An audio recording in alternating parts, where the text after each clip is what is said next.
peut peut-être parler de ce fameux rôle de belle-mère et de ce titre de belle-mère peut-être.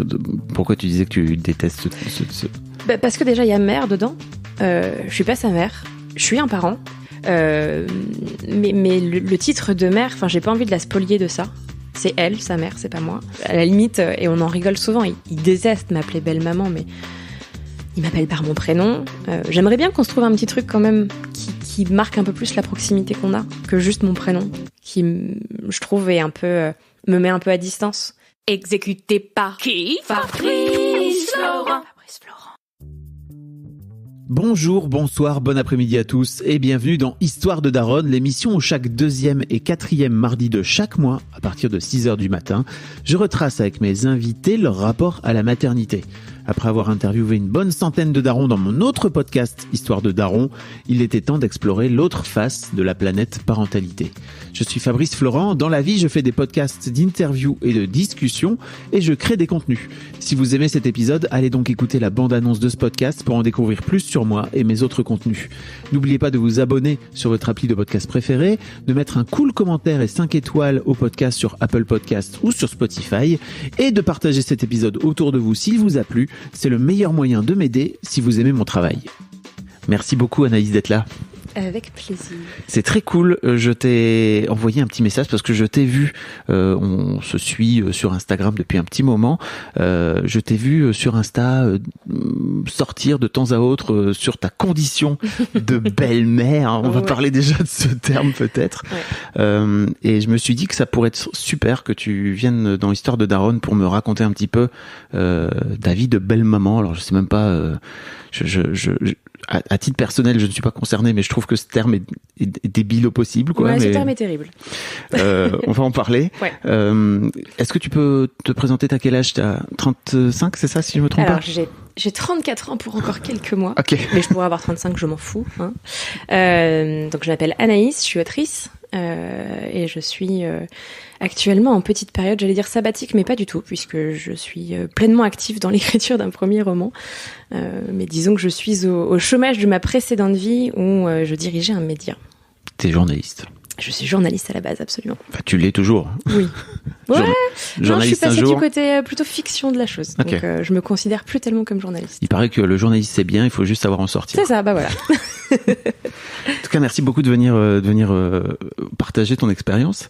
Est-ce que tu peux nous expliquer un petit peu ta condition, d'où te vient cette histoire où tu te retrouves? Alors, t'as aussi une condition particulière, c'est t'es belle maman, mais t'es nullipare aussi, c'est-à-dire que tu n'as pas d'enfant. Absolument, c'est bien, c'est les deux termes que je déteste le plus. Oui, je me doute, horrible, nullipare. Je vis effectivement donc en couple avec mon amoureux depuis 4 ans, qui a un enfant qui vient juste d'avoir 13 ans, et donc il est avec nous une semaine sur 2.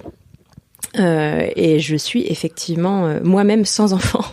Nullipare, c'est vrai qu'il y a quand même cette racine nulle qui est absolument terrible, je trouve, et qui nous renvoie à tout ce qu'on n'a pas fait. Alors que moi, au contraire, justement, ne pas avoir d'enfant qui soit sorti de moi, ça me renvoie à tout ce que je vais pouvoir faire, que je pourrais pas forcément faire si j'en avais un. Ok. T'as une vraie volonté de pas avoir d'enfant? Est-ce que tu te considères de ce fait-là comme child free? On peut dire ça? Ouais, absolument. Ok. Ouais. C'est un vrai désir, et c'est pas un non-désir d'enfant, c'est un vrai désir de ne pas avoir d'enfant. Alors, je suis pas sûre que ça ne va pas changer dans les années à venir. Je peux pas être... Enfin, en fait, ça a été aussi le processus, enfin, c'est le résultat d'un très long processus, d'énormément de questions au passage à la trentaine, d'énormément de questions aussi quand je me suis mise en couple avec mon amoureux qui est déjà père par ailleurs, et où quand je lui ai posé la question très très rapidement, en fait, il est un petit peu plus âgé que moi, et très très rapidement, je lui ai dit, est-ce que tu veux avoir de nouveau des enfants ou pas? Juste que je sache, moi, si en gros, si tu vas me priver de quelque chose, entre guillemets, ou pas. J'étais complètement perdue, je savais pas si j'en voulais ou pas, mais je voulais être sûre que la porte reste ouverte si jamais j'en voulais. Sa première réponse a été non. Donc la grosse discussion, on en a beaucoup discuté, et puis finalement ça c'est un peu... T'avais quel âge donc à l'époque? J'avais 30 ans. Ouais, donc en plein dans... En plein dans tout ce que je ne vis plus depuis que j'ai pris cette décision, enfin en tout cas depuis que ce choix s'est un peu imposé à moi de me dire que, en fait, la seule chose qui me parle dans la maternité, dans la parentalité, c'est la transmission. C'est le fait de voir un enfant développer une personnalité, de l'aider à développer cette personnalité et de l'aider à trouver sa place dans le monde, à devenir autonome, etc. Et tout ça, je le trouve complètement avec mon bel enfant, en fait. On a une relation qui est absolument dingue. On se parle énormément. Il me confie beaucoup de choses et je pense que je suis un tiers parent de confiance pour lui et surtout, je pense qu'il y a des choses qu'il peut me dire plus facilement qu'à ses parents. Et ça, je pense que c'est une chance et pour lui et pour moi. Et donc en fait, il me comble sur tellement d'aspects que j'ai pas du tout besoin de remplir cette espèce de volonté de transmission avec un autre enfant qui grandirait dans mon utérus. J'en profite pour donner un petit tips aux parents d'ados. Moi, il y a un truc que j'ai développé l'année passée quand ma fille est née, elle est pas bien, c'est que je l'ai entourée d'adultes de référence qui sont pas des belles-mères si tu veux, des femmes et des mecs d'ailleurs, pour qu'elles puissent en fait avoir une soupape de décompression auprès d'autres personnes que moi, des adultes qui sont de confiance pour moi. Mais je trouve que peut-être aussi tu joues ce rôle-là avec lui. Je trouve que c'est hyper important. Alors, je sais pas si je l'ai dit, mais donc il a 13 ans, si je l'ai dit au tout début. Et il arrive quand même dans cette période où il a évidemment énormément de questions, y compris sur des sujets qui ne sont pas facilement abordables avec tes parents, la sexualité, etc. Alors, généralement, j'ai ces discussions-là en accord aussi avec mon mec. Je veux pas non plus outrepasser leur rôle, mais c'est vrai que je pense que je joue aussi beaucoup le lien un peu de médiatrice. Parce que j'ai une relation je l'aime, cet enfant, évidemment, mais je suis beaucoup moins dans l'affect que ses parents. Et je sais que ça arrive souvent qu'il y ait des incompréhensions, des choses qui se passent pas très bien. Et en général, j'interprète de manière un peu plus, un peu plus pertinente la situation. Non, c'est pas vrai, c'est pas juste. Mais disons qu'en ayant un peu de recul, parfois j'ai une lecture plus claire de ce qu'il essaye de dire. Et c'est vrai que je joue pas mal le rôle de médiatrice. Cet enfant n'est pas sorti de toi, quoi. Je veux dire, à un moment donné, ça crée un lien forcément différent, quoi. En tout cas, je le perçois comme ça. Ouais, non, mais c'est exactement ça. Et je pense que ça les aide, en fait, aussi, d'avoir. Alors, le rôle de médiatrice, c'est pareil, c'est un terme qui est un peu neutre, qui est pas très engageant. mais je pense que ça les aide. Oui, t'es une voix, t'es une tierce voix en fait. T'es une voix de plus dans sa vie de gamin, quoi, d'adolescent. Ok. J'aurais aimé savoir comment tu. Alors pour moi, l'un des trucs très importants en fait dans cette vie aussi de belle maman, en tout cas, c'est que et je crois que c'est un truc qui se retrouve chez beaucoup de femmes. Peut-être que je me trompe, ça peut arriver aussi chez les mecs, mais je l'ai pas encore entendu. L'idée de pas être la première. Ouais. Que en fait ton gars ait eu une vie avant toi et c'est un truc que j'ai entendu chez plein d'amis qui se sont mis avec des gars qui étaient déjà maqués auparavant, qui avaient une vie auparavant et je me demandais comment ça avait été pour toi par rapport à ça. Moi, je m'en fous royalement. Okay. En fait, on a tous une vie, quoi. Toutes et tous une vie. J'ai vécu pendant 6 ans avec un mec avant lui. Alors, j'ai fait le choix de pas avoir d'enfant, mais ça aurait pu en être autrement. Vraiment, ça m'importe pas du tout de pas être la première. On a une histoire qui est complètement folle. On s'aime passionnément. On se construit beaucoup et on s'élève beaucoup l'un et l'autre. Enfin, on s'aide mutuellement à se réaliser. Et je sais que je lui apporte des choses très différentes que sa précédente relation. Et du coup, il y a aucune pas jalousie, mais il y a aucune comparaison possible. Et je m'en fous vraiment, quoi. Par contre, ce qui est compliqué, c'est là qu'il faut sortir aussi d'un système qui nous a foutu des idées en tête que pour donner la preuve qu'on est un couple, il faut qu'on soit marié, il faut qu'on ait un enfant, il faut qu'on vive ensemble, etc. Il y a quand même cette idée un peu persistante qu'il a fait le choix quand même très engageant à vie d'avoir un enfant avec elle, que j'aimerais d'une certaine manière qu'on se fasse aussi nous aussi un choix très engageant. Et donc pas en ayant un enfant, mais en construisant une maison, en se mariant, mais alors pas forcément maintenant, mais genre dans 10 ans, en faisant une énorme teuf avec nos potes et en le criant un peu sur le toit du monde. Et je sais que j'aimerais qu'on ait quand même quelque chose qui soit plus que on vit sous le même toit et qu'on ait aussi une espèce de d'engagement de ce genre-là. Ça serait quoi? Ça serait une forme de projet commun, c'est ça, dans ta tête? Ouais. Okay. En fait, j'ai besoin aussi qu'on mûrisse un projet. Finalement, un enfant est un projet, quoi. Un enfant est un sacré projet, ouais. et moi, je sais que c'est un projet beaucoup trop gros pour moi. Enfin, je m'en sens pas les épaules. Mais ouais, qu'on mûrisse quelque chose ensemble, en fait, et qu'on ait un projet qu'on sache où est-ce qu'on est. Alors pas dans 10 ans, parce que en plus lui il déteste se projeter. Enfin, c'est vraiment on vit l'instant présent, etc. Mais moi je sais que bâtir une maison, par exemple, c'est quelque chose qui est un moteur pour moi et que j'aimerais réaliser avec lui. Okay. Et ça, c'est la seule, on va dire que c'est la seule chose qui me renvoie à la première, c'est que j'ai moi aussi envie qu'on ait un projet commun. Par contre, là où il y a pas de la jalousie, mais là où c'est compliqué quand même dans la vie d'une belle maman, c'est sûr que c'est la présence, l'omniprésence de l'ex. C'est la mère de ce bel enfant qui vit avec nous 1 semaine sur 2. Donc c'est y compris, enfin les semaines où elle a son fils, c'est beaucoup de textos à mon amoureux. Les semaines où elle l'a pas, c'est aussi un peu de textos, mais un peu moins. Mais c'est sûr que c'est une présence qui est quand même qui est un peu fantomatique, mais pas complètement, quoi, qui est quand même bien ancrée dans notre quotidien. Comment t'as fait toi pour grandir, évoluer avec cette présence qui, de toute façon, j'imagine, dont tu peux pas te défaire. Ah bah non.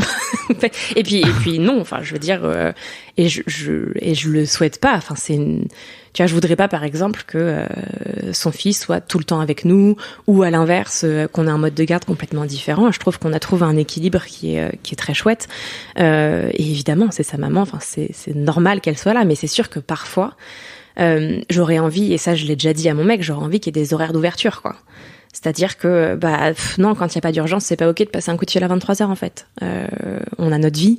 Ce serait bien de la respecter, et ce serait bien de se dire qu'il y a des moments qui sont adéquats et puis d'autres qui ne le sont pas. Ok. Vous en avez parlé ensemble, c'est ça? Ouais. C'est énormément, j'imagine. Ouais, alors c'est toujours un peu compliqué parce que lui, il est très dans le... Comment dire? Il veut pas la faire souffrir, il veut pas... puis il est très très impliqué, très investi dans son rôle de père. Et donc, il veut rester un soutien, en fait. Et il veut rester le pilier de la famille, et ce que je comprends parfaitement. Mais c'est vrai que parfois, je lui dis... ça nous est arrivé, ça lui est pas arrivé très souvent, mais quand parfois il passe 1h30 un samedi après-midi à discuter... de je sais pas quel sujet, alors c'est toujours lié à leur fils, hein, mais je dis putain, enfin j'ai l'impression de qu'on me vole du temps doublement, déjà parce que enfin c'est 1h30 de notre samedi après-midi. Enfin, on a quand même qu'un week-end sur 2 pour être en amoureux, et qu'on me vole 1h30 de toi, c'est compliqué, sachant que son travail est très prenant aussi, et qu'on me vole 1h30 en plus parce que pendant 1h30 après, je vais pas arrêter de gamberger sur qu'est-ce qu'ils se sont dit, alors qu'en fait, si juste je suis un peu lucide, et si je redescends sur terre, enfin si je laisse pas les émotions prendre s'emparer de moi, je sais très bien que c'est tout à fait pragmatique, que c'est de l'organisation, que c'est et qu'ils sont pas en train de se dire tu me manques, est-ce qu'on se remettrait pas ensemble au bout de 4 ans, quoi. Donc non, tout va très bien, mais ouais, c'est pas toujours évident. La présence de l'autre est pas toujours évidente. T'as eu ce truc au départ de cette peur peut-être que de te dire ok, en fait il a fait un enfant avec cette personne, forcément il va se remettre avec. Ah bah, évidemment. Ouais. Et puis il y a eu des séparations, okay. C'est pas un long fleuve tranquille, cette histoire. Et donc oui, évidemment. Mais ça, c'est une peur qui, c'est pareil, que j'ai envoyé au tapis il y a, je sais pas, 6 mois, 1 an. Okay. Maintenant, c'est plus du tout un spectre. Ça fait plus partie des possibles. Ok. Tu peux bien m'expliquer comment t'as fait? On en a beaucoup discuté. On est arrivé à un stade de la relation où en fait on sait ce qu'on s'apporte mutuellement. Au bout de 3 ans, il n'y a plus de phéromones. Donc et il n'y a plus de phéromones, et pour autant, il y a toujours une alchimie et un amour qui est dingue. Donc on se dit que finalement, en ayant dépassé justement cette barre au bout de 3 ans, normalement, bon, ça commence à capoter un peu, on se dit qu'on a peut-être trouvé un truc quand même. Ouais.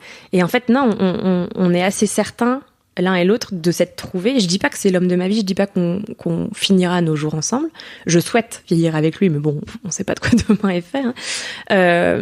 Et du coup, on a tellement ce sentiment de s'être trouvés que voilà, j'ai plus la hantise qui me quitte pour elle. Ça, c'est fini, et on en a discuté, et il me rassure beaucoup sur ce sujet aussi. Ok. Donc ça c'est important, je pense. Et il prend souvent les devants sur ce genre de sujets qui ont pu être aussi complexes dans des relations précédentes. Notamment, il a énormément d'amis et moi, j'ai toute confiance en lui, donc je m'en tamponne et tant mieux à la limite. Moi, je sais que j'ai aussi pas mal d'amis, alors à l'inverse des mecs quand ils se mettent en couple, ont tendance à un peu écarter leurs potes filles. Donc, à cause des meufs, tu crois? Ouais, j'ai perdu quelques amis en route. Merde. Non, pas forcément à cause des meufs. En plus, c'est tout à fait. Je pense que c'est pas du tout vrai. C'est juste. Non, t'as besoin juste de passer du temps avec ta. Oui, c'est ça. T'as besoin de passer du temps avec ta chérie ou ton chéri, et c'est très bien comme ça.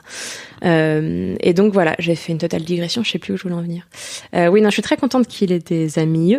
Mais je sais que parfois il prend un peu les devants, notamment des semaines où je suis pas là parce que je me barre un peu souvent en ce moment, et où il me dit là je vais boire un coup avec une telle, mais t'en fais pas, hein, tu sais. Je fais oui, c'est bon, je sais. Enfin, ça va.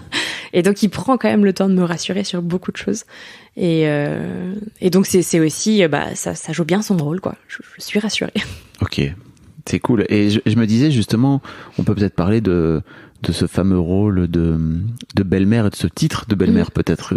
Pourquoi tu disais que tu détestes ce... Parce que déjà, il y a mère dedans. Je suis pas sa mère. Je suis un parent. Je sais pas si si, je suis une parente, en fait. Mais le titre de mère, j'ai pas envie de la spolier de ça. C'est elle, sa mère, c'est pas moi. Et puis surtout ce truc de belle, quoi. Je sais pas si c'est quoi du coup l'antagonisme. C'est quoi si je suis sa belle-mère, elle c'est la mère moche. Il y a un truc qui est peut-être complètement très primaire, mais qui me débecte un peu.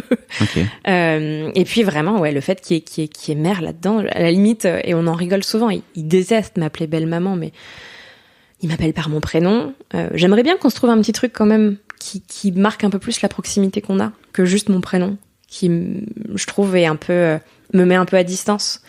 Alors parfois, si on rigole, je suis sa belle doche, quoi. Mais du coup, ouais, il y a pas d'autres mots, on n'a pas trouvé autre chose. Belle doche, c'est pas très amélioratif. Oui, en mais même temps, justement, il y a ce truc un peu on redore un peu le blason de la belle doche. De le récupérer. Ouais. Ou même la marâtre, tu vois, on pourrait faire aussi de tous ces termes qui ont une connotation très négative. On pourrait peut-être aussi les twister un peu et leur redonner un peu plus de positif. J'allais te parler de la marâtre, justement, qui est vue comme dans tous les contes, les Disney, les machins, comme vraiment la pire personne au monde, qui brutalise ses beaux enfants, etc., etc. Comment t'as réussi, toi, à accepter ou à embrasser, tu vois, ce statut qui est quand même particulier, quoi, j'imagine, pour toi? C'est très particulier. Et alors, ce qui est drôle ou pas, hein, je sais pas si c'est drôle, mais quand je suis tombée amoureuse de son père, je savais qu'il avait un enfant, mais j'avais pas du tout en tête qu'un jour j'allais avoir un rôle à jouer auprès de cet enfant. Je suis tombée amoureuse de lui sans avoir toute l'image en tête, en fait. Et petit à petit, j'ai commencé à me rendre compte que putain, j'allais avoir un rôle à jouer qui était bien au-delà de celui Trop intéressant. D'une amoureuse et d'un Tu l'as mis de côté, tu crois Je pense que je voulais pas le voir. Oui. Je pense que en plus j'étais plutôt dans la phase. Donc il y a eu beaucoup de cycles, hein, mais j'étais plutôt dans la phase je ne veux pas d'enfant. Donc je pense que je ne voulais pas voir que j'aurais un rôle à jouer auprès d'un enfant qui n'était pas le mien. Et je me suis jamais projetée. Et alors surtout et c'est pour ça que des podcasts comme le tien sont essentiels, et d'autres sur les belles-mères aussi sont vraiment essentiels, c'est que j'avais personne dans mon entourage qui remplissait ce rôle-là. Personne, je pouvais me tourner, j'avais personne auprès de qui me tournait, je pouvais pas poser de questions, je pouvais pas discuter un peu mais c'est quoi concrètement être belle-mère? Quelles sont les difficultés que tu dois dépasser? C'est quoi ton quotidien, quoi? Et donc c'est très solitaire quand même, hein, parce que on a toujours besoin en plus de faire bonne figure. Donc même quand ça va pas, je m'en ouvre pas forcément à mon mec. Et quand je le fais, je sens quand même que, son enfant est quand même la prunelle de ses yeux. Donc quand je le fais, je sens que ça crée un peu une petite distance. Après, il comprend aussi que mon rôle est pas évident. Donc après la petite distance et la réaction primaire de putain, qu'est-ce que t'es en train de me dire là, il intègre et il revient me parler et on peut en discuter. Mais du coup, quand il y a des moments qui sont compliqués, c'est vraiment c'est hyper solitaire, quoi. Et donc c'est venu assez tard dans la relation, puisque j'ai rencontré son fils, ça faisait déjà peut-être 1 an et demi qu'on était ensemble. Et on y est vraiment allé mollo, quoi. Ça a été une rencontre très impersonnelle dans un skatepark d'abord. Vraiment, enfin, des animaux qui s'approchent, quoi. Ouais. On s'est approchés petit à petit. Présenté comme une amie de papa, c'est ça? Non, j'étais son amoureuse. Ok, ça, d'accord. pour le coup, donc ça, quand même, c'était... oui. Okay. Et même avant qu'on se rencontre, il savait que son père avait une amoureuse. Okay. Il savait... il connaissait toute l'histoire, il savait qui j'étais. J'avais même réfléchi à lui écrire une lettre avant qu'on se voie pour lui expliquer un peu qui j'étais. Et je me demande si je l'ai pas fait. Je sais plus. J'ai aucune mémoire. C'est une bonne idée. Pour lui expliquer un peu, bah voilà, je fais ça, mon métier c'est ça, voilà ce que j'aime dans la vie, voilà ce que j'aime pas du tout. Je suis allergique aux concombres, et toi ça va? Et je sais pas si je l'ai fait ou pas, je crois pas. Mais en tout cas c'était une idée. Et donc voilà, on s'est vraiment approchés l'un de l'autre. Et je me rappelle, je suis arrivée à ce skatepark, il a continué à faire des tours dans le bowl en me regardant de loin, genre putain c'est elle. Et au bout de 10 minutes, où j'étais vraiment à côté de son père, donc il n'y avait pas de doute, c'était bien moi, il est venu comme ça, comme un petit chat, genre bonjour, et c'était très mignon. Et voilà, et après on allait dîner ensemble, et puis petit à petit, j'ai commencé à passer une nuit chez eux, parce qu'on se voyait exclusivement les semaines aussi où il n'était pas avec son fils, ou alors en journée, les semaines où il avait son fils, on se voyait en journée, on allait se faire des dates dans Paris, des déj, etc. Tu dis ça avec un grand sourire. Bah, c'était très mignon. Le début de la relation. Ouais, mais on continue à le faire. J'ai toujours besoin de mes dates, des choses qui nous sortent de notre routine et de notre quotidien, quoi. Et en même temps, je dis ça, mais on n'a pas. Je suis désolée, je pars dans tous les sens, mais vas-y, on n'a pas vraiment de quotidien parce que justement, le fait d'être en alternance une semaine sur deux, moi, je trouve ça absolument génial. C'est une semaine sur deux, on est une famille, une semaine sur deux, on est juste un couple d'amoureux et on se lève à pas d'heure. Bon, quand on travaille évidemment, mais on n'a pas d'horaire, on bouffe ce qu'on veut. Enfin, il y a un truc beaucoup plus libre, quoi, beaucoup moins contraint. Mais donc voilà, le rôle de belle-mère, je l'ai vraiment. Ça a été une approche, quoi. Et jusqu'au jour où on a décidé d'emménager ensemble. Et là, c'est plus possible de rentrer chez toi le soir si jamais tu sens que t'as pas envie d'être là. Non, on vit ensemble en fait. Et ouais, c'est pas toujours évident, mais je trouve qu'on s'en sort plutôt pas mal. Et donc là maintenant ça fait 4 ans, c'est ça? Ça fait 4 ans qu'on est ensemble et ça va bientôt faire 1 an qu'on vit ensemble. Ouais. Que vous vivez ensemble. Comment tu t'habitues toi dans ce rôle? Parce qu'en plus t'as choisi pas l'âge le plus simple. Hein, ah non. J'ai choisi, c'est-à-dire que c'était pas vraiment un choix. T'aurais pu faire un casting, alors toi, non. C'est ça. Bon, alors toi, je t'aime bien, mais ton fils a 7 ans, trop galère. Non, c'est pas toujours évident. C'est pas toujours évident parce que il y a une chose dont j'ai pris conscience aussi au fur et à mesure de la relation, c'est que jamais je serai la priorité de mon mec. C'est qu'il a une priorité qui est son fils. C'est vraiment ce qui compte le plus pour lui. Jamais je serai la priorité. Et donc, c'est une construction de savoir que les semaines où il est avec nous... alors d'ailleurs, c'est pas une formulation qui est très juste. Les semaines où on est ensemble, où on est tous les 3 ensemble, parce que c'est pas une adjonction à nous, c'est vraiment les semaines où on est tous les 3 ensemble. Je sais qu'il faut que je me mette un peu en retrait. Parce que c'est ça, soit je suis hyper frustrée d'être en pleine conversation avec mon mec, et en fait, il y a 172 papa par jour. Il y a une accaparation. Bon, c'est bizarre, ça. Un accaparement. Bref, il s'accapare. Il s'accapare, c'est pas vrai, c'est son père, donc c'est normal, mais il demande beaucoup d'attention. Ouais. Et il a beaucoup de mal à respecter aussi. Il voit 2 personnes en discussion, s'il a un truc à dire, il le dit, quoi. Et donc ça, c'est intégré. Je sais qu'il demande beaucoup d'attention. Donc j'essaye aussi, quand je suis dans de bonnes dispositions, de soulager aussi mon mec de ça. Quand il y a un papa, c'est il y a pas que papa en fait. Tu vis aussi avec Anaïs, donc plutôt que de dire papa vraiment 157 fois par jour, tu as le droit aussi de m'appeler. Je peux t'aider. Et dans 95% des cas, en plus, c'est pas un truc qui est dévolu à son père, quoi. Je peux complètement l'aider. Donc ça, j'essaye un maximum d'être présente et de soulager mon mec de ça. Mais il y a aussi des jours où j'ai pas envie. Enfin, vraiment, il y a des jours où la belle maternité est un poids. Ça, c'est évident. Des jours où où je suis enfermée dans ma grotte en train d'écrire et où non, j'ai pas envie qu'on me dérange pour savoir quand est-ce qu'on bouffe, quoi. Enfin, il y a un truc. J'ai choisi de pas être mère, justement aussi pour ces considérations-là. Enfin, je veux dire, c'est très égoïste, mais j'ai besoin de mon temps et j'ai besoin de pouvoir me réaliser moi en tant qu'être humain. Je crois pas que ce soit très égoïste. Hein. En tout cas, c'est comme ça que c'est dépeint. Oui, mais c'est ça. Oui. Mais le simple fait de le dire, c'est déjà. Oui, c'est vrai. C'est que j'accepte l'espèce de sanction collective de. Je suis pas d'accord. Moi, de la nullipare qui est nulle, qui est égoïste et qui est vraiment. Non, je le vois pas comme ça. Et donc oui, c'est pas toujours évident, mais j'accepte aussi que ce soit pas toujours évident. En fait, c'est pas un long fleuve tranquille. Il a 13 ans en plus. Il y a des jours où ça va, il y a des jours où ça va pas du tout et il fait la gueule à table, on sait pas pourquoi. Et ça va en fait. Et moi, je me souviens de mon adolescence, qui était vraiment pas évidente non plus.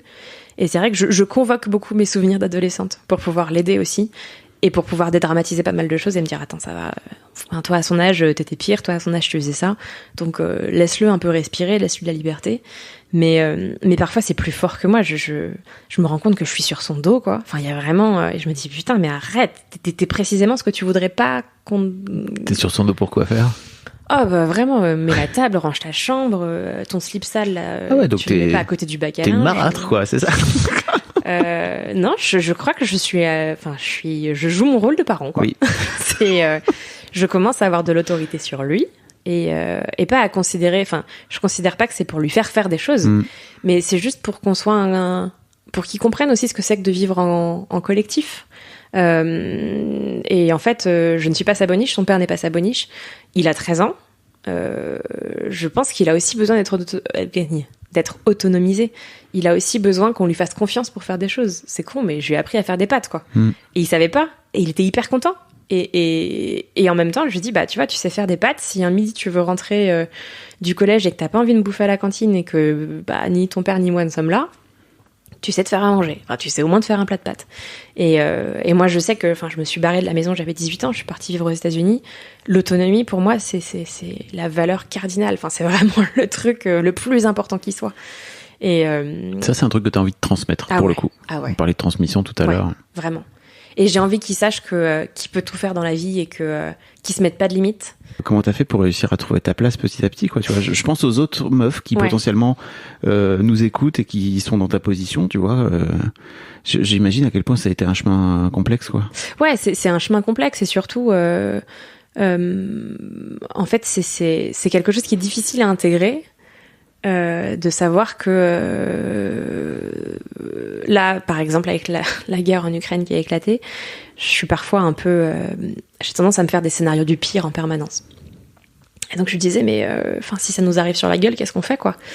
Et il me dit, bah on se barre à Arcachon où il a une maison de famille. Et je lui dis, ouais, mais son fils.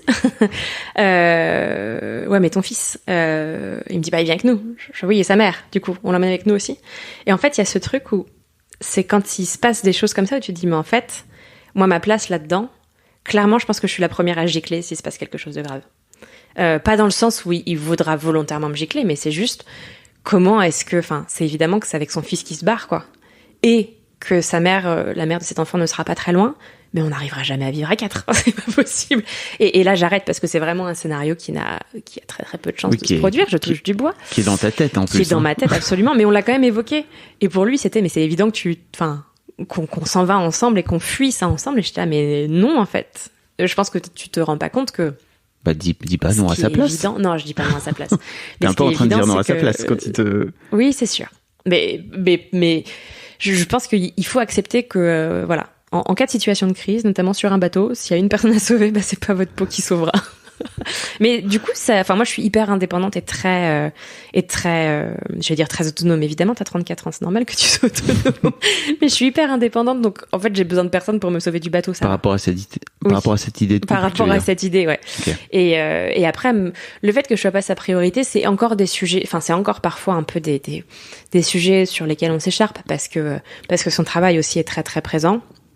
Et je sais que parfois il a un peu tendance à nous squeezer, quoi. On passe beaucoup de temps ensemble, mais je sais que, moi j'ai besoin de m'échapper, j'ai besoin qu'on se fasse des week-ends en amoureux au bord de la mer, qu'on prenne le train, nos vélos et qu'on se barre. Pour lui c'est compliqué parce que si jamais il y a un job qui tombe, s'il réussit un casting et qu'il y a un truc qui tombe, bah c'est ça qui va être à prioriser.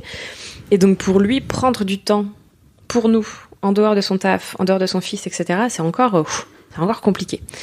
Donc c'est un processus, on va y arriver, on va réussir à partir en week-end quand je le souhaite, mais c'est sûr que il faut complètement en fait se dire que on fait partie intégrante de sa vie, mais que oui, on n'est pas la priorité et qu'on peut gicler du jour au lendemain. et je sais pas, moi il y a un truc où en fait je me réalise pas dans ce couple, dans aucun couple d'ailleurs. Enfin, c'est-à-dire que c'est une partie très importante de ma vie. Je l'aime plus que j'ai jamais aimé aucun autre homme et vraiment c'est mon grand amour so far. Mais je sais que je suis aussi capable de vivre en dehors de ce couple-là. C'est pas ma seule et unique raison de vivre en fait. Donc bon, enfin, je pense que ça aide à faire passer la pilule de je suis pas sa priorité. Oui, bon. Et alors, so what? Non mais c'est canon. Ouais, mais ça demande. Enfin, oui, je suis passée par un paquet de crises de larmes quand même, hein, et puis par une psychanalyse aussi.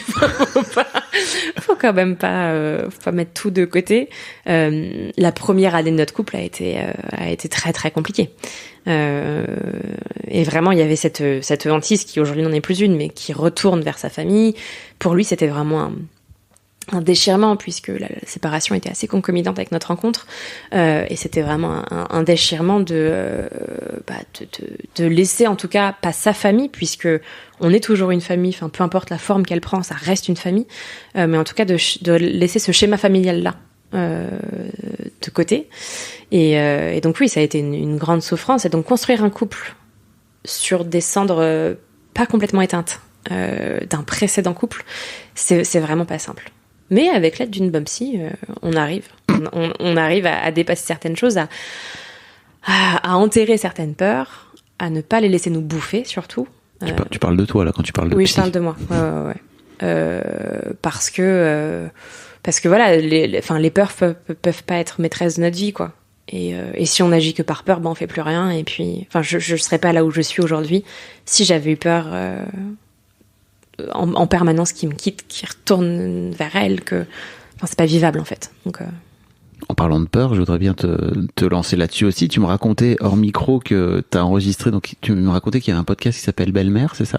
Ma belle-mère bien aimée. Ma belle-mère bien aimée. Donc si jamais vous voulez l'écouter, vous entendrez en plus des témoignages de belle-mère où tu disais que tu avais fait un premier épisode où j'imagine tu avais peur de parler des aspects négatifs et que tu as fait une sorte d'erratum par la suite. Qu'est-ce qui t'a donné envie d'abord de ne pas dire les vraies choses qui se passaient? Ça faisait pas hyper longtemps que je connaissais son fils. Pour moi, ce podcast, donc ma belle-mère bien aimée, a été vraiment une vraie aide. Parce que je suis passée de je ne connais personne qui joue ce rôle-là à d'un coup plein de femmes me parlent directement. Et ça, d'ailleurs, c'est un vrai groupe aussi, puisqu'on s'échange des messages privés où on se raconte nos vies. Et vraiment, ça a été un vrai soutien psychologique. Hein. Et c'est important, le soutien psychologique, peu importe le rôle qu'on joue dans la vie d'un enfant. Et en fait, c'est vrai que le premier épisode que j'ai enregistré, ça faisait pas très longtemps. Je sais pas, c'est peut-être 1 an que je connaissais mon bel enfant. Et je pense que j'avais justement tellement peur de l'image de la marâtre que je pouvais pas me permettre de dire la vérité. J'avais trop peur de l'image que je renverrais et je voulais montrer à quel point c'était génial, à quel point c'était magique. Et je pense que j'ai dit une partie de la vérité. Je dis pas que ce que j'ai dit est faux. Mais ce que j'ai raconté n'était qu'une partie de la vérité, complètement amputée de toutes les difficultés, de à l'époque, cette présence de l'ex qui était pour moi invivable. Et ouais, c'était pas évident de le formuler. J'avais surtout pas envie que mon mec l'écoute et se dise, mais en fait, j'ai rien à faire avec cette personne. J'avais peur que ce soit un vrai problème pour nous, en fait. Mais en fait, c'est ridicule parce que je lui parle de tout. Donc, tout ce que j'aurais pu dire dans cet épisode-là, il le savait déjà, globalement. Après, il y a des choses qu'il n'entend pas forcément, mais ça, c'est un autre sujet. C'est son problème à lui. C'est ça. Et j'ai eu besoin, effectivement, peut-être, je sais pas, 6 mois après, de faire un épisode vérité.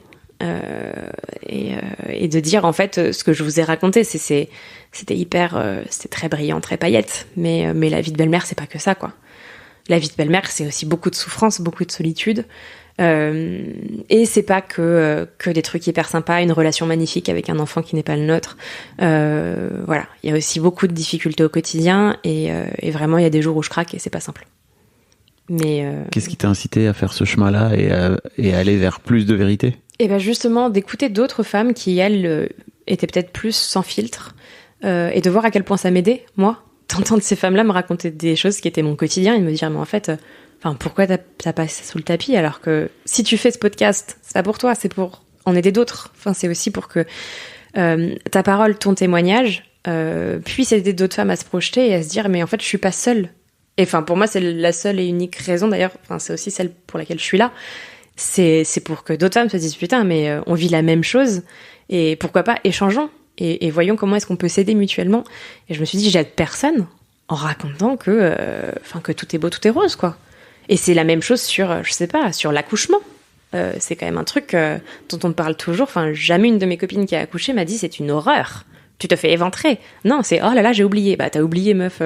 Ça a quand même été 12 heures de souffrance, quoi. Enfin, t'as oublié. Je veux bien que les hormones fassent leur taf, mais quand même. Donc, ouais, je pense qu'on a un peu tendance quand même à ne pas parler de ce qui va pas, quoi. Et c'est ce qui est problématique. Parce que c'est ce qui nous permet nous-mêmes d'avancer. Et puis les autres, ça leur permet aussi d'avancer. C'est pour, tu crois, préserver notre image, ouais. Notre ego, quoi? Ah oui. Ok. Oui, je pense qu'il y avait ce truc de... Puis même, c'est même pour la mère de cet enfant.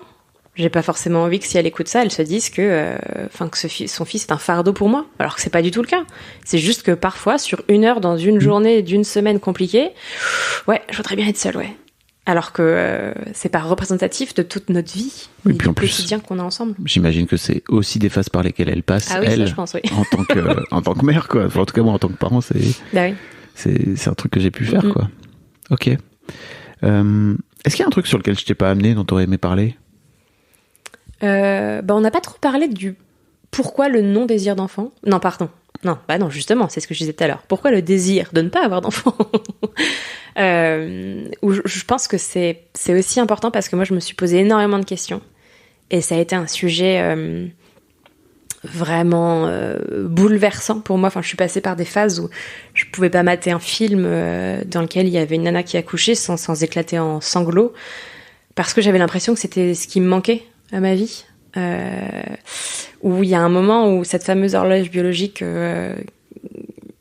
sonnait tellement fort que je me disais putain, je vais en faire un toute seule, quoi. Et ça en alternance avec des phases de les enfants, en fait, si je suis honnête, au mieux, je les aime bien. Au pire, je suis totalement indifférente, quoi.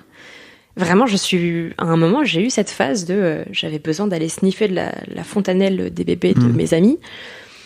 Mais je dois dire que là, depuis quelques années, un bébé, je m'en tamponne. Je peux l'avoir dans les bras pour aider une copine. Si il faut garder des enfants de mes copines, je le fais avec énormément de plaisir. Mais c'est pour les aider, elles, pas parce que j'ai envie de passer du temps avec un bébé. Et vraiment, pour moi, et c'est pour ça aussi qu'il y a cette vision un peu d'égoïste, c'est que pour moi, c'est une entrave à ma vie, en fait. Et je vois justement, et c'est ça qui est assez merveilleux dans le fait de pouvoir finalement mettre la maternité à l'épreuve en étant belle maman, c'est que je vois ce que ça me demande 1 semaine sur 2. Je vois ce que ça me demande d'énergie, de charge mentale, de penser, parce que mon mec a beau être le père, il y a des choses qui m'incombent aussi, quoi. Penser à lui mettre le goûter dans le sac, qu'est-ce qu'on va manger ce soir, est-ce que son short de foot est bien lavé, enfin c'est des choses qui m'incombent à moi aussi, en fait. Et que tu fais avec plaisir? Pas toujours. Ok. Pas toujours. Et je sais que là-dessus, et je reparle encore de lui, mais parce que quand même il est au centre de cette histoire, mais mon mec est hyper prévenant là-dessus et est assez alerte sur tout ce qui est charge mentale pour essayer de me soulager un maximum et pour que je prenne pas à ma charge des choses qui n'ont pas forcément à être à ma charge. Donc il fait gaffe à énormément de choses et de toute façon il a vécu seul avec son fils pendant longtemps. Enfin je suis pas d'un coup la sauveuse qui les aide quoi, c'est pas du tout ça. Mais ça n'empêche que même s'il prend à sa charge beaucoup de choses, ça n'enlève pas tout de mes épaules. Et une semaine sur deux, vraiment de bouffer à heure fixe, ah bah est-ce que t'es là parce que moi je suis pas là cet après-midi, mais il quitte à 15h, il revient à la maison. Parfois c'est en fait quand il est là, je peux pas être concentrée uniquement sur ce que je fais. Et d'ailleurs, j'ai pas envie de l'être. Quand il est là, j'ai pas envie d'être enfermée dans ma grotte à écrire. J'ai aussi envie de passer du temps avec lui, j'ai envie de l'aider à réviser ses leçons, j'ai envie de jouer à un jeu. En fait, c'est une attention. Quand il est là, mon cerveau n'est pas entièrement dédié à ce que je fais. Et donc oui, parfois parfois c'est un peu lourd parce que tout le temps qui devrait être dévolu qu'à moi-même et à ce que j'essaye de faire, c'est-à-dire un roman, bah parfois en fait je peux pas consacrer ce temps-là parce que je dois le consacrer à un enfant. Et je sais que ce qui me rassure, alors ça va être terrible, je vais passer pour une terrible personne, mais je m'en fous. Ce qui me rassure, entre guillemets, c'est que n'étant pas mon enfant, et en fait, si un jour je suis terriblement malheureuse, je peux aussi sortir de cette situation-là. Je peux aussi m'en aller. On ne démissionne pas de son rôle de parent quand c'est son enfant dont on a accouché, en fait. Et je crois que cette porte de sortie qui est même pas une éventualité, enfin aujourd'hui je l'évoque parce qu'on en parle, mais j'y pense même pas au quotidien. Tout comme t'évoques cette histoire de bateau. Oui, absolument. Voilà. En fait, c'est une éventualité, un jour peut-être, mais c'est vraiment pas quelque chose qui fait partie de mon quotidien. C'est juste que j'ai cette tendance à, depuis que je suis môme, à évaluer tous les scénarios. De A jusqu'à Z, j'ai tous les scénarios possibles. Donc oui, il y a un scénario, Z', où si vraiment je suis malheureuse comme les pierres, je peux m'en aller. Avec moins de culpabilité que si c'était mon enfant. Et pour autant, et ça c'est aussi ce qui est ingrat dans le rôle de belle-mère, c'est que cet enfant, je l'aime, et que si à l'inverse c'est son père qui décide de s'en aller, eh ben j'aurai aucun droit sur lui. Aucun droit, entre guillemets. J'aurai pas de droit de visite. Et peut-être que s'il veut lui garder le contact, il pourra, mais j'aurais pas... c'est pas mon enfant, quoi. Donc je m'investis énormément au quotidien. Et pour autant, il y a ce truc hyper injuste de on peut me le retirer à tout moment. C'était pas du tout la question. Mais c'est toi, je t'ai amené sur une question libre, tu vois. Donc et du coup, je te disais quand même que pourquoi est-ce que je veux pas avoir d'enfant, et j'y ai pas du tout répondu. Mais t'as touché du doigt. Ouais. Mais t'as réussi aussi à combattre l'horloge biologique, comme tu disais. Bah, en fait, je sais pas si je l'ai combattu ou si à force de lire notamment les super bouquins de Fiona Schmidt, La chaîne ou l'utérus, et comment ne pas devenir une marâtre, je crois, de me dire que ce que je ressentais était partagé par d'autres, que en plus mon engagement féministe s'est un peu radicalisé ces dernières années, et que du coup c'est presque et écologiste aussi d'ailleurs, c'est presque c'est presque un mantra, c'est ridicule, c'est presque un drapeau de se dire que je ferai pas d'enfant, j'amènerai pas un enfant de plus sur cette terre. C'est des choses où j'ai trouvé des réponses à des questions que j'avais, où sans elles, clairement, je pense que j'aurais pas eu les mêmes réponses. Je pense que le système capitaliste patriarcal aurait fait toute son œuvre, et je me serais dit, oh, un utérus vide n'est pas un utérus normal. Je dois enfanter. Tu n'es pas complète. Je ne suis pas complète, absolument. Je suis une erreur, comme le dit si bien Fiona Schmidt, je suis une erreur 404 dans le système féminin. Et en fait, non. De m'éveiller à ces sujets-là, à la non-maternité, justement, en fait, m'a fait prendre conscience que j'étais pas du tout anormale, que j'avais le droit de ne pas en vouloir, que ça ne faisait pas de moi une sous-femme, que la féminité d'ailleurs n'était pas du tout corrélée à la maternité, même si, il faut quand même être honnête, on a une place différente dans la société, en tant que nullipare, justement, et mère. Enfin, il y a un truc de l'ordre du respect, de la considération aussi, qui, je pense, n'est pas le même, et pas la même. Et tu disais tout à l'heure qu'on allait te considérer comme égoïste si tu offrais un ressenti qui te concernait en tant que meuf qui n'a pas d'enfant. c'est ça aussi, c'est-à-dire que les gens, en fait, je me demandais plutôt comment t'en es venu à te dire que le fait de parler de ce que tu ressentais, t'avais peur que les gens allaient venir te dire que t'étais égoïste. Mais parce que c'est quand même cette espèce de vieux relent qui traîne dans la société, quoi. Enfin, c'est un truc qu'on t'a déjà dit? Non, c'est pas un truc qu'on m'a déjà dit, mais c'est comme tout un tas de choses, c'est intégré en fait. Et c'est malheureusement ce qu'on doit combattre au quotidien. Ces choses qui sont intégrées sans même qu'on ait eu l'impression de les ingérer à un moment. C'est presque comme si ça coulait dans nos veines de citoyens et citoyennes. Il y a ce truc de, je sais pas, de Vichy, quoi. Genre, c'est vraiment travail, famille, patrie, quoi. De Vichy. Est-ce que tu vas parler des pastilles? Non. J'étais perdu. Non, pardon. non, mais... Ah oui, vraiment à l'ancienne, en mode Pétain, quoi. Ouais, il y a un truc très intégré, en fait. Et... Mais d'ailleurs, c'est quelque chose que... Enfin, je bosse vachement sur la parentalité dans le roman que je suis en train d'écrire, où j'ai dû aussi... Tiens donc. N'est-ce pas? J'ai dû aussi... et d'écologie et de travail. Et j'ai dû aussi déconstruire certaines choses, parce que dans mon couple précédent, c'était presque... Enfin, pour moi, c'était même pas questionnable, c'était la voie à suivre. Ok, on allait se marier, on allait faire un môme. Enfin, non. L'enfance a toujours été un peu en débat. Mais pour moi, c'était normal que... ça fait 6 ans qu'on est ensemble... Bon, finalement, je suis tombée en désamour, donc ça ne s'est jamais produit. Mais de se dire que le schéma classique, ouais, bah oui, on va se marier, faire un enfant, en fait, c'était même pas une question de choix. C'est c'est la vie, quoi. On fait des enfants. Enfin, c'est comme ça, c'est ce qui se passe. Et aujourd'hui, en étant bien plus éclairée sur ces sujets-là, je me rends compte qu'en fait, c'est justement pas un choix. Enfin, pas pour tout le monde évidemment, mais que finalement on est un peu dépossédé de notre choix par la société qui nous dit que le schéma à suivre, et avec tous les récits dont on a été abreuvé depuis qu'on est môme, de la famille parfaite, c'est ça, la vie parfaite, c'est de se marier et d'être heureux et d'avoir beaucoup d'enfants, qu'en fait on a vraiment été conditionné, quoi.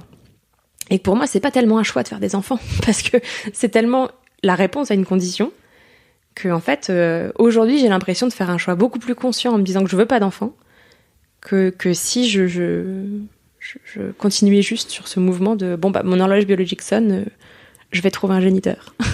Comment tu vis, je sais pas, j'ai parfois l'impression dans les commentaires sur internet, etc., qu'il y a une sorte de guerre notamment entre les mamans et les child free. Enfin, il y a un vrai truc de, comment dire, je trouve qu'il y avait un vrai manque d'écoute et de deux côtés, tu vois, d'écoute, et arrêter de venir plaquer des jugements qu'on peut avoir sur l'autre, ou des idées préconçues, ou des a priori, etc. Comment tu vis ça, toi?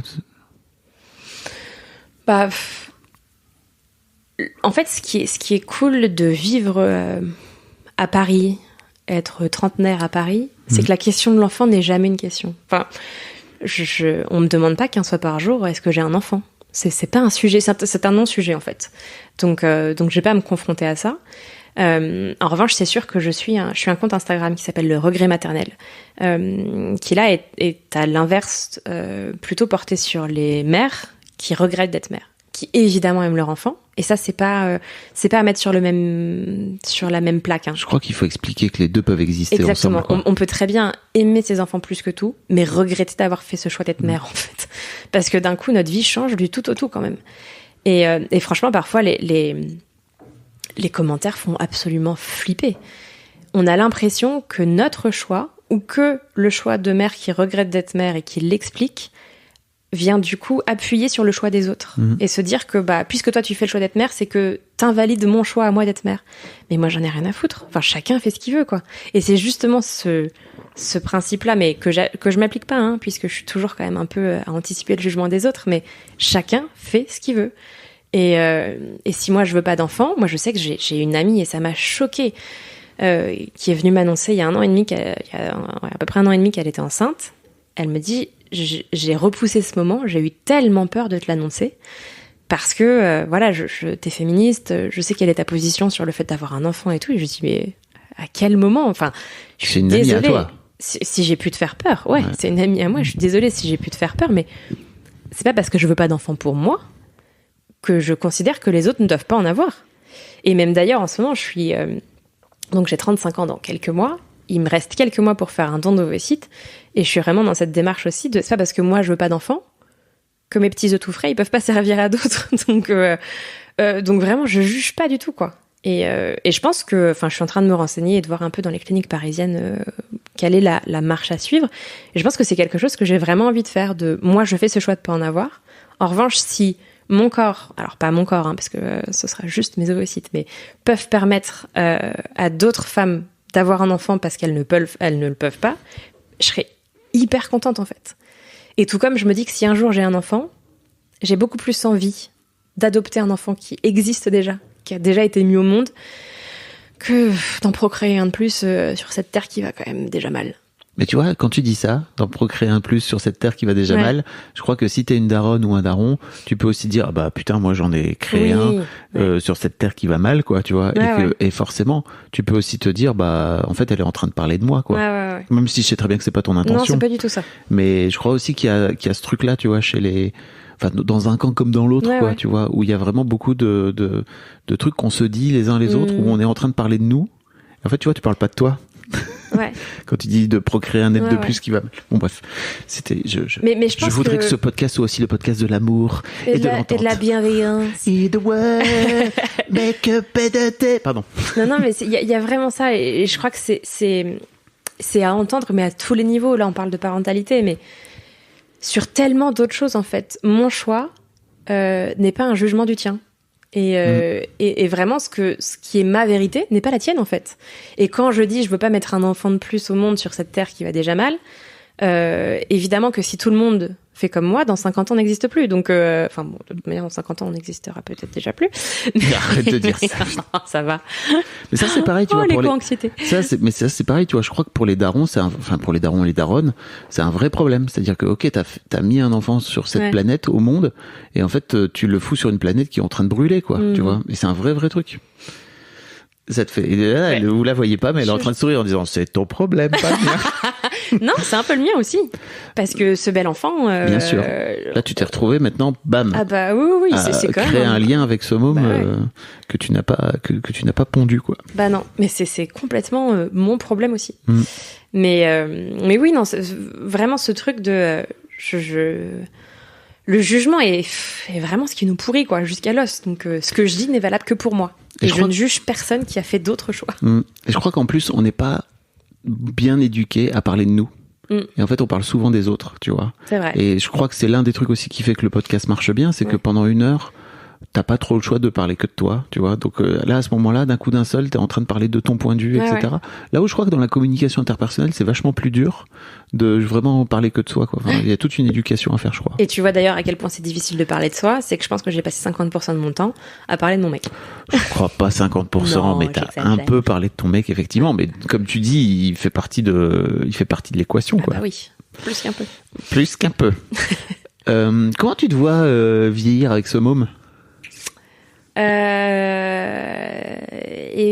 Dans l'hypothèse de vous êtes toujours ensemble, il est toujours dans ta vie. Ça mais pour moi, je me vois parfaitement. Alors, je lui ai dit qu'il fallait qu'on trouve un terme, mais parce que lui pense qu'il voudra des enfants. Cet enfant pense qu'il voudra des enfants, et donc je lui dis oh là là, je serais belle grand-mère. Enfin, tu vois, il y a des choses où je me vois dans sa vie jusqu'à ce que mort nous sépare, quoi. Enfin, j'espère, en tout cas. Et j'espère que ce lien, ce qui est aussi terrible, c'est ça, c'est qu'on crée un lien qui, moi, me semble indéfectible, sauf qu'en fait, il est en pleine adolescence, il peut très bien, dans 1 an, me dire, merde, en fait, t'es rien pour moi, tu comptes pas ce qu'on a vécu, je m'en fous, t'es personne. Tout comme, je sais pas, moi, en grandissant à l'âge adulte, il peut se dire que vraiment... j'ai joué un rôle pas cool dans sa vie. Pourquoi pas? Il peut y avoir un retour de bâton à un moment. Donc non, ce lien que je voudrais indéfectible, on est 2 à le créer. Donc s'il décide que je l'emmerde, il n'y a pas en plus cet ascendant parental entre guillemets. C'est-à-dire qu'il n'a pas à faire avec moi jusqu'à la fin de ses jours. C'est que je suis pas sa mère ou son père, quoi. Enfin, d'ailleurs, même les parents, hein, les enfants peuvent très bien dire un jour, je vous envoie chier et je vis ma vie comme je l'entends et je veux plus jamais vous parler. Mais là, il y a quand même un degré de séparation supplémentaire. C'est-à-dire que je suis la copine de son mec, quoi. De son mec. Je suis la copine de son père. Le dernier truc dont je t'ai pas parlé, et je sais pas pourquoi, mais tu m'as tendu la perche plusieurs fois, je sais pourquoi, c'est que t'es aussi en train de contribuer à l'éducation d'un petit mec qui a 13 ans, qui j'imagine, alors je le connais pas, mais on te bourre le mou à 13 piges de tas de conneries qui sont souvent issues de la société patriarcale. Qu'est-ce que ça te fait, toi, de contribuer à l'éducation d'un petit gars de 13 ans Mais c'est absolument en 2022 génial. Ouais. C'est très joyeux. Parce que... Tu le lobotomises, c'est ça? Eh ben non, justement, je le lobotomise pas. Non, ce qui est génial, c'est qu'avec son père, on est absolument raccord sur notre vision du monde. Okay. Donc ça, c'est très cool. Je ne le lobotomise pas. En revanche, ce qui est sûr, c'est qu'on a des discussions infinies sur le consentement, sur son rôle en tant que mec dans la société. Alors, il a 13 ans, hein, on lui bourre pas le mot non plus de trucs qui ne sont pas de son âge, mais par exemple, il y a 3 semaines, il est allé à une boum un samedi soir. Enfin, j'imagine qu'il regarde déjà du porno, non, à 13 ans, ou on en il est déjà tombé sur du porno ou... Eh ben non, on en a discuté, on lui a expliqué que la vision de la femme dans les films pornographiques était très compliquée, que c'était pas la vie, hein, que les conditions en plus de travail étaient quand même... Enfin bref, pour le coup, je pense qu'on en a peut-être un peu trop dit sur le sujet. mais bref, il sait que le porno, c'est un peu le mal quand même. Et on lui a expliqué qu'il y avait des plateformes de porno plus éthiques, que le jour où il serait en âge, où il aurait besoin, où il aurait envie, on lui indiquerait. Enfin, qu'en gros, on lui ouvrirait le chemin et qu'après, bon, tu fais ce que tu veux. Et après, c'est vrai que j'essaye aussi de pas lui apporter toutes les réponses. Mais là, par exemple, je lui ai acheté, et c'est terrible parce que je vais pas trouver le nom, je lui ai acheté le nouveau Dico des ados. Okay. Et vraiment, il y a plein d'entrées sur la sexualité, sur aussi l'amour de soi, ce qu'est la honte, enfin toutes les émotions par lesquelles peuvent passer un ado. Et je sais que c'est pas à moi de lui apporter toutes les réponses en fait, et de lui dire tiens, je te donne ça. Et il a commencé à le feuilleter, il me dit mais c'est génial. Et je pense qu'il faut aussi l'accompagner à trouver ses propres à trouver ses propres réponses par lui-même. Mais par contre, c'est sûr que sur des sujets, on matraque certaines notions, quoi. Et donc le consentement, ce que je disais, il a une boum il y a 3 semaines et il nous dit qu'ils vont jouer au jeu de la bouteille. Et alors là, avant même qu'on lui dise c'est quoi la règle? Le consentement. Oui, bon, d'accord, ok, c'est bon, c'est intégré. Mais il y a ce truc vraiment de... il faut jamais forcer une fille à quoi que ce soit, enfin même un garçon d'ailleurs. Et on essaye aussi, c'est drôle parce que même nous, on essaye de se déconstruire quand on lui parle, c'est que on essaye de jamais genrer ses relations. Et de lui dire quand t'auras une meuf ou un mec, et on se regarde parfois genre, oh, putain, c'est dur, quoi, parce que c'est pas dans notre système. Enfin, il faut qu'on se batte un peu, enfin, pas qu'on se batte, mais il faut qu'on y pense. Tout comme aujourd'hui, c'est devenu, moi, ma grille de lecture de, est-ce que la personne en face de moi dit toutes et tous? Ou pas? Ou est-ce que c'est toujours le masculin qui l'emporte? Et en fait, cette grille de lecture, il faut que je me l'applique sur les relations. Et il faut pas que je parte du principe que ce petit mec sera 6-7. Peut-être que il va passer par tout un tas d'explorations, et c'est très bien. Peut-être qu'il sera une fille à un moment donné. Peut-être. Mais j'avoue que je trouve que c'est une place hyper privilégiée, en fait. De pouvoir accompagner un petit mec, justement, dans ce monde qui est profondément en train de changer. Il y a aussi, on est en train de déconstruire complètement la virilité, l'homme, mais sans forcément dire, comment est-ce qu'il faut être homme aujourd'hui, puisque c'est plus comme ça qu'il faut faire. Comment est-ce qu'on fait? Et j'avoue que je trouve ça assez précieux de l'aider sur ce chemin-là. Trop bien. Merci beaucoup, Anaïs. Merci à toi. C'était super. Ouais, c'était cool. Je mettrai tous les liens dont on a causé dans les notes de cet épisode. Grand merci, vraiment. C'était trop chouette. Et j'ai adoré parler de tout ça avec toi. Trop bien.